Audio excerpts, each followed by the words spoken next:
Hey guys, welcome to my talk about coronavirus and why it's not end of the world. It's important to note that I'm doing this presentation on the first day of April, so this is definitely not an April Fool's joke, although I woke up this morning hoping coronavirus was an April Fool's joke, but it isn't. And don't worry, it isn't end of the world. There's actually many great things that will come out of this. So before I get started, I always like to remind anybody who is joining directly in YouTube, if you're listening to this on another channel like Instagram or a podcast, please head over to my YouTube channel. I'd love to have you subscribe, like this video, share it with those who may find this of great value. And I have a $100 bonus at the end. I always like to give some value, and I hope it is within context of those who are tuning in. Let's get started. Before I do that, I'd like to introduce myself. I'm Nader Sabri. I work on unlocking unseen possibilities by unraveling how people and innovation come together to change the world. As a strategist, innovator, and entrepreneur, I've recently published a best-selling book called Ready, Set, Growth Hack.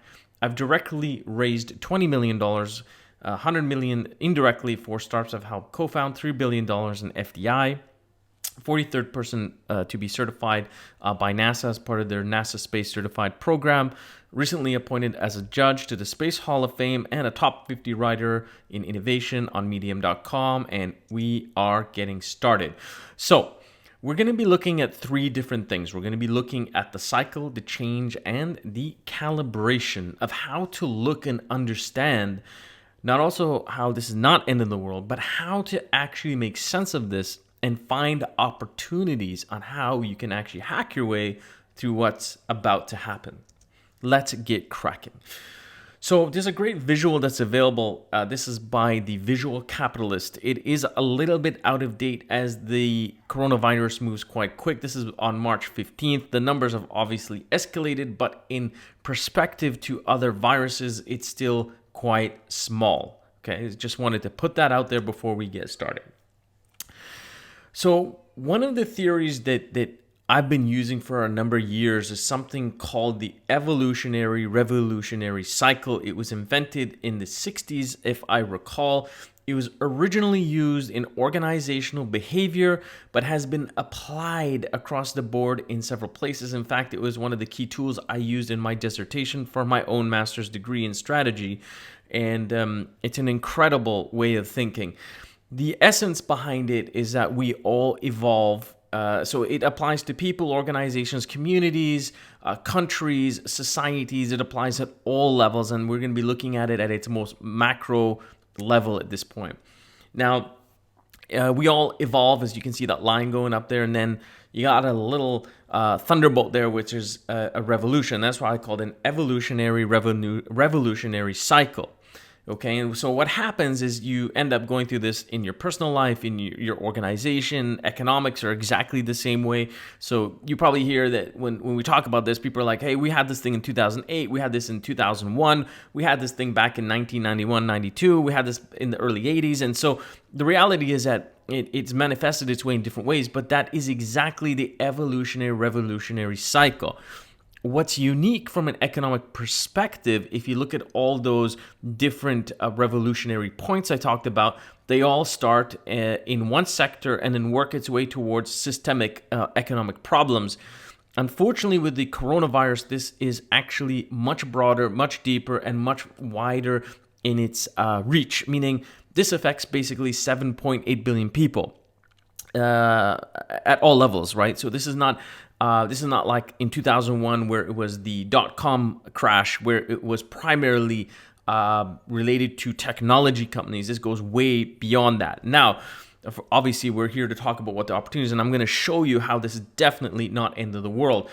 So we step back and we take a look at this as an evolutionary revolutionary cycle. We've stepped out of an evolution and we're stepping into a revolution, which is the coronavirus itself.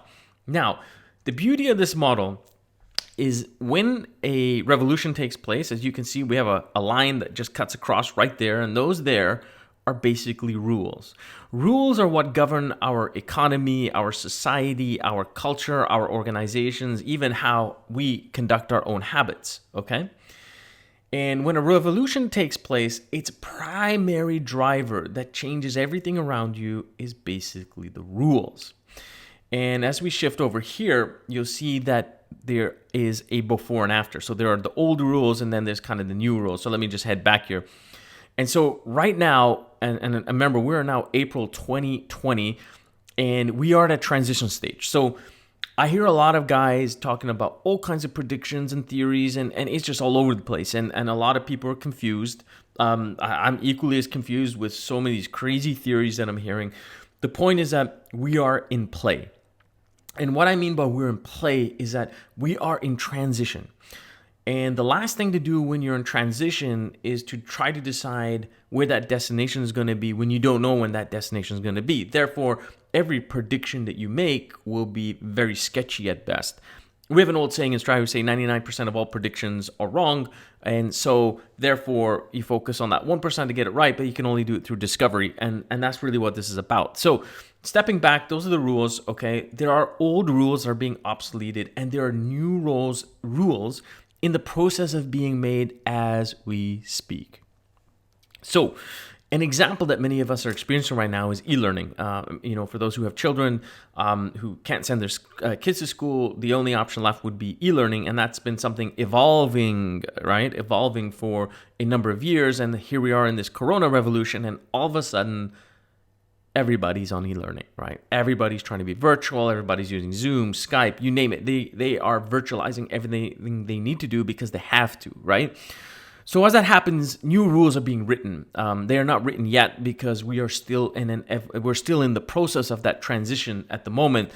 And so it makes it a little bit difficult. But what I want you to think about is that we are definitely not at the end of the world. You need to look at that next evolutionary cycle, and new rules are being written, and that's what we need to focus on. So what we're going to do is we're going to step over now from cycle to change, and we're going to take a closer look at what this means.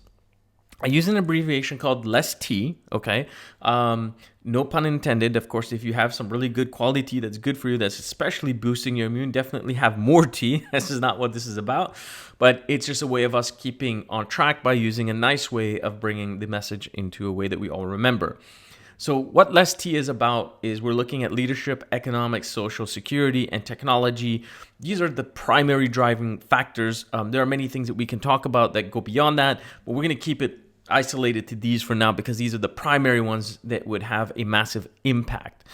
Now, the way we're going to look at this is I want to conduct a very unique experiment.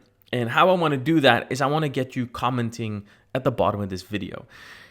And I'm not going to give you predictions because this is not what this is about. This is about creating a discussion and a dialogue about how we are moving through this transition, okay? Now, when we step back and look at leadership, what we're looking at is we're looking at things like at government, non-government organizations, community and spiritual leaders. We're looking at things like compassion and consciousness and harmony and competencies. And we're looking at all those factors from top to bottom, right? And what we want to do is we want to apply a formula to every one of these things that we're looking at, right? We're going to apply a formula, which, as you can see here, is the factor equals change equals outcome at friends, okay? And what that means, here's an example. So we're going to put in leadershipvirus, okay? So don't forget the hashtag because we want to get this thing viral, no pun intended, of course, to get others involved in this discussion. So we're going to put in leadershipvirus equals. And now you're going to put what you think. This is not about a prediction that somebody else has made or what I'm telling you right now. This is about what you think, okay? So the example I'm using is leadershipvirus equals community leaders on the rise, okay? So that's the change. And the outcome that you see is more cohesion. And then you put at whoever you feel would contribute to that particular thought. Now, if you don't have anybody, that's perfectly fine. If you're joining me on another platform that doesn't allow it, you can switch over to YouTube. You can find other ways to share it with people. The point is, I want to create dialogue around these ideas. So let's recap. We're looking at leadership, which is about government, non-government, community, and spiritual leaders, compassion, consciousness, harmony, and competencies. Now, write your formula in the comments, okay? Write the hashtag leadershipvirus, and then equals the change that you look at, what you think is in the process of transitioning at the moment, and then the outcome you believe which will happen on the other end, all right? So that's for leadership. and over to economics. So economics, we're talking about consumption patterns, startup needs, what kind of help they'd need, financial support across the board, bailout, stimulus packages, and a whole lot more. Economics has got a whole lot more under the hood. So stepping back to our exercise here, head over to the comments. The structure we're using is the hashtag with the factor equaling the change that you see, and then equal the outcome you believe which will happen, and then at friends, whoever you believe can add to the conversation. Now, in this particular case, the example that I'm using is at economicvirus. So that's the hashtag we're going to use is economicvirus equals less spending on movies equals more online content creation. Essentially, discretionary spending has decreased because we cannot go out to spend on those extra indulgences we were using before to entertain ourselves. Therefore, we'll be spending more time online, consuming more content. Therefore, more online creative content is going to be required to keep people entertained.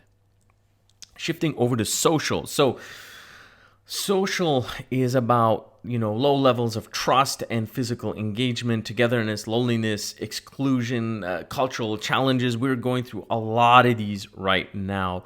So stepping back, go back to the formulas. Hashtag factor in this case is social virus equals the change that you see that's happening equal the outcome you believe it's going to lead to, and at anybody else that you think that can contribute to that conversation.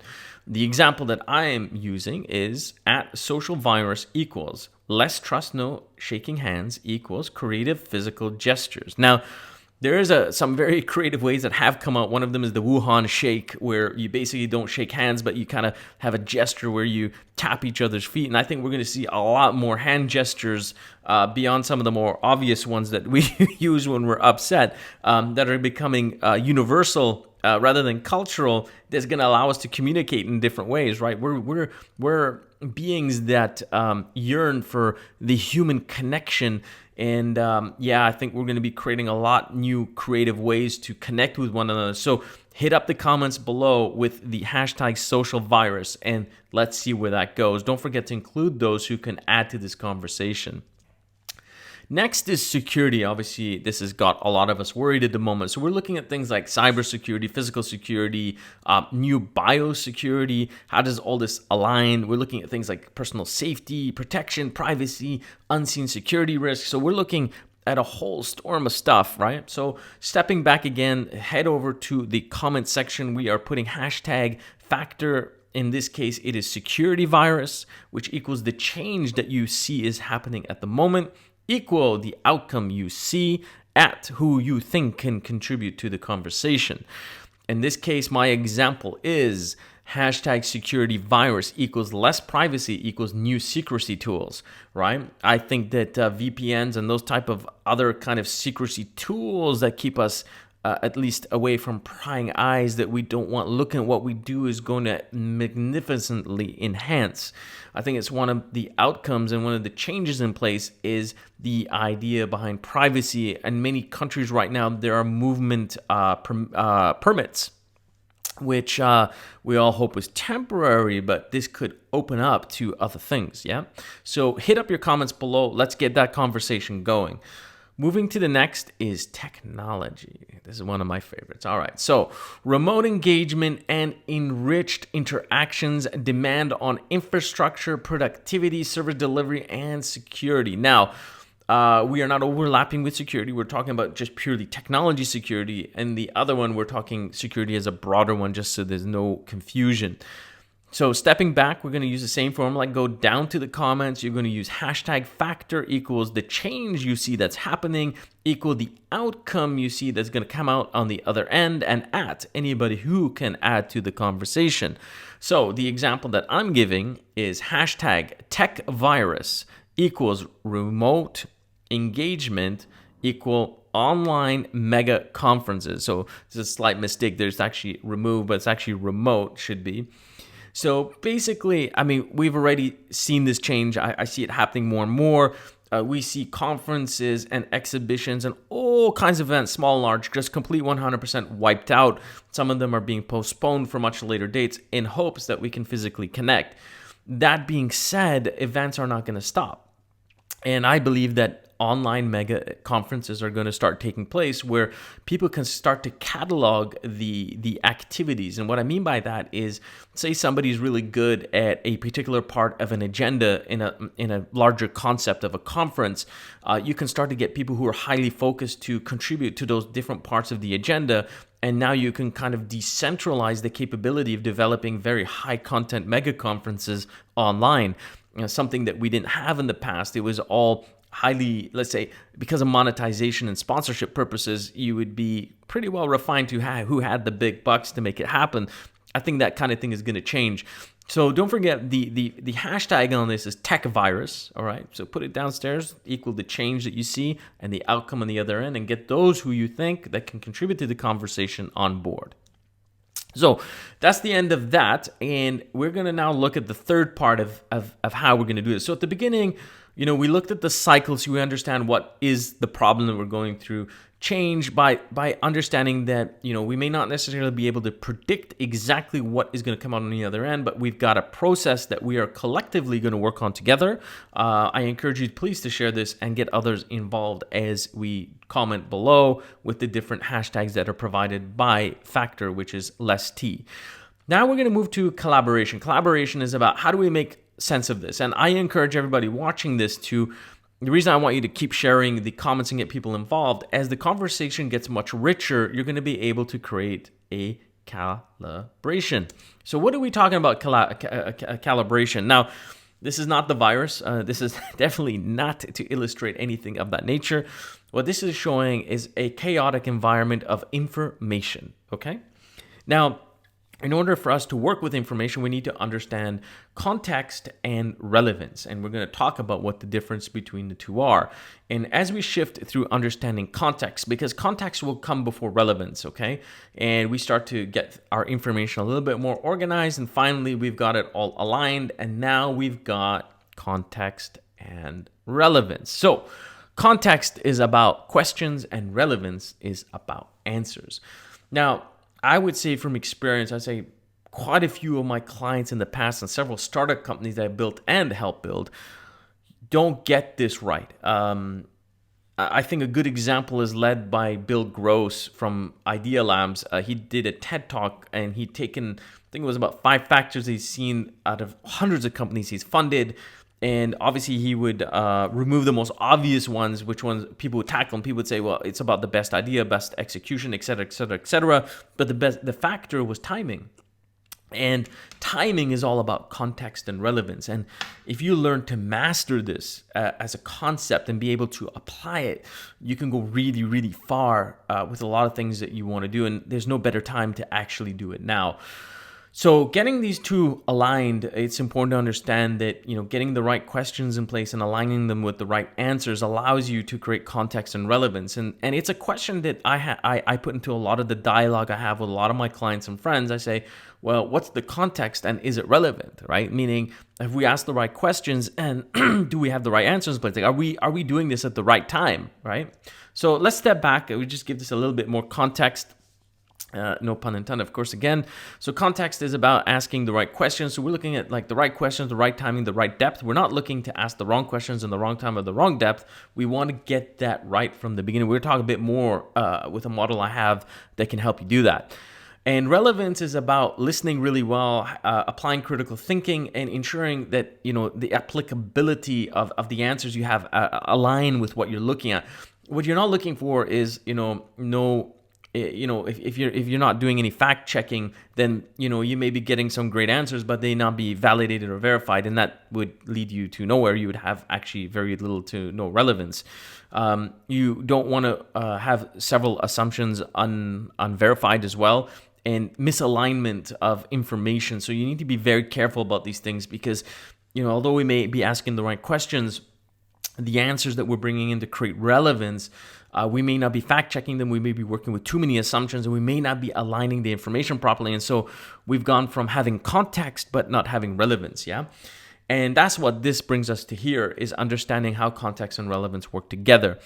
So So we've got here context on the left side here. So low context all the way to high context as you move to the right. And at the bottom is low relevance all the way to high relevance at the very top. Now where you want to be is that in the top right-hand corner where you have high level of relevance because you've and context. So context, you've asked the right questions and you've got the right answers. But when you shift over to the top left, you have the right answers, but you don't have the right questions. Has that ever happened to you before? Like you've got answers to things that make a lot of sense, but you're not necessarily understanding the context around it. That happens to quite a few people that I know. A good example is when people create technologies that answer, they're great technology, but they don't really solve anything of great mass or great value for anybody. And so that would be a perfect relevance, but no context. And where you definitely don't want to be is in the very bottom left corner where you just don't have context or relevance at all. You're completely lost. In the bottom right-hand corner, bottom left-hand corner is where you don't want to be. In the bottom right-hand corner is where we have a high level of context. So we're asking a lot of awesome questions, but we're not really getting the answers or pursuing the answers we need very well. I would say most of the people that I deal with or circumstances are usually in that bottom right-hand corner. You got a lot of very smart people that can get a lot of the right questions and framing that context in a great way, but getting the relevance on how to align those really great questions is a real challenge to pull off. So here's a cheat sheet that I use. I'm going to make this available to you. You'll find a way to do that in the description. And basically, this is a systematic breakdown of 24 high-level questions that you can tweak and obviously create even better or deeper context with. So for example, why is this happening? So coronavirus right now, why is this happening? And why does it exist, right? And so this is like a purposeful question to understand, where does this come from? And I know quite a few people researching what are viruses right now, which helps create context exactly around, why is this happening and why does it exist, right? And we're learning a lot of things about viruses that we never knew. We took them for granted. I mean, I know we don't see them, but that's part of the problem, right? Seeing is believing, but what happens when you don't see it, right? So things also like, okay, so, when did it start, right? And there's a lot of questions about that. You hear that in the media, there's a timeline that people put in whether they, when it started. And it doesn't make a difference because we see how fast this thing is moving and we're in a race against time. And that creates a lot of context because when we understand the speed of it, and things like next question, like when might it change, right? What factors can escalate this thing or de-escalate it, right? When will it end? I mean, again, what are the factors and ways of putting this to an end? And when to take action? I mean, now we see this with a lot of our politicians. I mean, we have a lot of opinions about that. Some politicians we believe have taken action too late, some too early, maybe some on time, maybe none at all. But it helps create a lot of context because if for example, you have a leadership that hasn't acted fast enough, there'd be a lot of questions around the context of why, right? And that would bring you towards creating a lot of relevance as we move to the next part. So as you go through the list here, I mean, there's 24 of them. I'm not going to cover all of them, but these are very broad, investigative style context questions. There's 24 of them. You can go ahead and create more of them. If you have further suggestions, please do put in the comment. Just put context equals and then put the zone it would fit into under either why, when, who, what, how, or where, and then we can definitely evolve this, but this is the basic skeleton of it. Moving over to relevance, we got three things that we look at. We look at avoidance. So what are we avoiding? We're avoiding fake news, we're avoiding using single sources, we're avoiding having one choice, we're avoiding having negativity, we're avoiding believing everything, and we're avoiding rushing to a conclusion.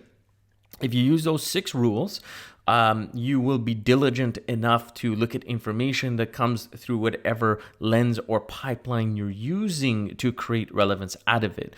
And sources. So it's important to talk to as many people as possible, to a diverse amount of people. So not the same type of people, but as many different types of people as you can. Read as many sources as possible and read as many different type of sources as possible. I understand with all the fake news and a lot of excess information, you're just going to have to get better, faster, and more diligent at it. It's not an impossibility, but it is definitely a pain in the rear end. Create an ongoing conversation. So what I've noticed in creating relevance is that there are some great sources that I come across, people who have fantastic insights, and their insights change with time. And I don't want to be stuck in a contextual situation where I just took a snapshot of what this individual has shared with me, but it hasn't evolved. And so I find it, to ensure that you're consistently relevant, it's important to keep the conversation going, right? Allow as many perspectives also to emerge. I have so many examples about this where I have people that come up with the craziest ideas you can imagine, and we're probably coming across a lot of this right now. I always say there's no smoke without fire. That isn't the way to escalate any kind of conspiracy theory, but what I'm saying is that things don't just come into existence on their own. There is a purpose and a reason behind why things happen, so you need to be diligent about that. Your approach should always to be verifying information, validating sources, cross-checking when you have information, and testing ideas and approaches out. So if you come to a conclusion and you're going to go about something and you believe that the context and the relevance are aligned, you should be taking those questions and testing different perspectives on how you plan to approach it, or maybe some opinions and conclusions you have, just to see how people react and respond to that. Is a great way of just fine-tuning relevance.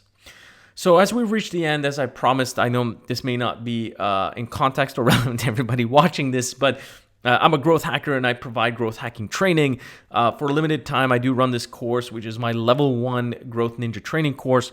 It's a 10-day course run by email. It's normally $100. I'm going to put a link for you below to join for free of charge. I hope this could be of some help. My purpose is just to give you as much value as I can in whichever way I can. And so I hope that this would be of some use.